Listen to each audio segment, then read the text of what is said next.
Chhatarpur police ने दुल्हा को चूना लगाकर लुटेरी दुल्हन को गिरफ्तार कर लिया है। नौगांव थाना क्षेत्र के कुलवारा में 13 दिसंबर को इस लुटेरी दुल्हन ने पहले दुल्हा से शादी रचाई और फिर 14 तारीख को सुहागरात को दुल्हे को दूध में नशीली चीज मिलाकर उससे बेहोश कर 25,000 कैश सहित 10 तोला सोने के जेवरात और मोबाइल लेकर रफूचक्कर हो गई थी। पुलिस पीड़ित दुल्हे की शिकायत पर साइबर सेल की मदद से उत्तर प्रदेश के महोबा की रहने वाली आरोपी लुटेरी दुल्हन बिट्टू रैकवार को गिरफ्तार कर लिया और इस मामले में साजिश रचने वाले उत्तर प्रदेश गए राठ निवासी अभय प्रताप सिंह को गिरफ्तार कर लिया। बाकी के आरोपियों की पुलिस तलाश कर रही है। आरोपी लुटेरी दुल्हन इस दुल्हे के अलावा आधा दर्जन से अधिक लोगों को लुटेरी दुल्हन बनकर ठगी का शिकार बनाया था। अब लुटेरी पुलिस के शिकंजे में है। ऐसा हुआ लुटेरी दुल्हन जो के पास थाने में जब सूचना यह प्राप्त हुई थी कि एक लुटेरी दुल्हन की शादी करके जो है वो घर के जेवर और कैश लेके चली गई है।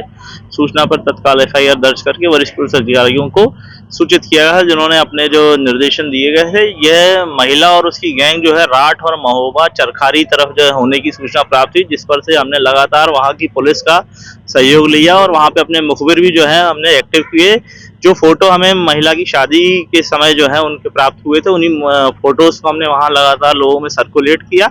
सर्कुलेट करने पर जानकारी प्राप्त हुई कि वह जो पुरुष है, जो महिला का भाई बना हुआ है, वह अलखराम अहिरवार है और एक अमित राजपूत है। और इसके अलावा जो है महिला जो बिट्टू परमार है, उन पर से उनके घरों पे दबिश दी गई, जिसमें अमित राजपूत और बिट्टू परमार को गिरफ्तार कर लिया गया है। अलखराम अभी फरार है। साजिश किस तरह से रची, किस तरह से इन लोग साजिश शिकार? अभी जो जानकारी प्राप्त हो रही है उसमें यह पता चल रहा है कि अलखराम अहिरवार पूर्व में भी ऐसे कृत्यों को करता रहा है। जो वहाँ के थाने में मुखबिरों द्वारा हमें बताया गया कि पूर्व में भी यह जो इस प्रकार की शादियां करके फरार हुआ है।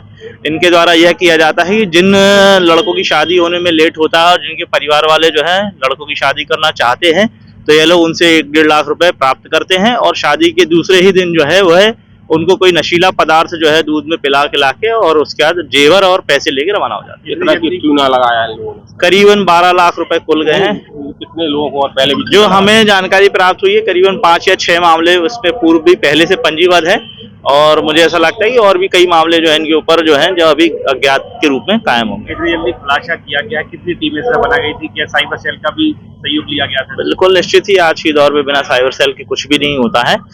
साइबर सेल के द्वारा जो है हमने लगातार उनकी लोकेशन प्राप्त की और हमारी जो लोगासी और थाना नौगांव की टीमें हैं लगातार दबिश देते हुए असल आरोपियों तक पहुंच सके। का अकाउंट भी सीज कराया गया था? बिल्कुल, उनके अकाउंट की जानकारी ली गई है और उसमें सीज भी कितना सामान बरामद हुआ है? इनके पास जो कैश लेके अभी उनके पास जो मुख्य आरोपी है उसमें अलखराम अहिरवार है, जिसके पास पूरा कैश पड़ा हुआ है।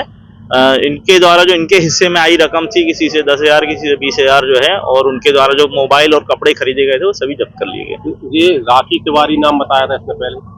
हाँ, पूर्व में चूंकि वह जिससे शादी हुई थी वह ब्राह्मण समाज को बिलोंग करता था, उन्होंने अपना सरनेम जो है तिवारी बताया था, जिससे वो लोग शादी के लिए आराम से तैयार हो जाए।